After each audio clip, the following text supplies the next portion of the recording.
দেশব্যাপী নারী ও শিশু ধর্ষণের প্রতিবাদ এবং ধর্ষকের সর্বস্ব শাস্তির দাবিতে মানববন্ধন। আশরাফুল আলমের ভিডিও চিত্রে দেখুন বিস্তারিত।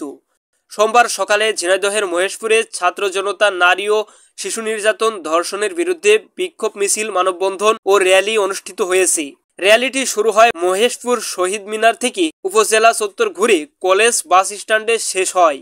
র্যালি ও মানববন্ধনে নেতৃত্বে ছিল শরণ আহমেদ, বাপি, লাবণী, মহেশপুরের সকল ছাত্র জনতা বলেন, বাংলাদেশের বর্তমান পরিস্থিতিতে ধর্ষণ, নারী ও শিশুর প্রতি সহিংসতা উদ্বেগজনকভাবে বৃদ্ধি পাচ্ছে। আমরা এর বিরুদ্ধে নীরব থাকতে পারি না। আমাদের ন্যায় বিচারের দাবিতে এবং নারীর নিরাপত্তা নিশ্চিত করার লক্ষ্যে একত্রিত হতে হবে। আল জাবের, বিসিটিভি, ঝিনাইদহ।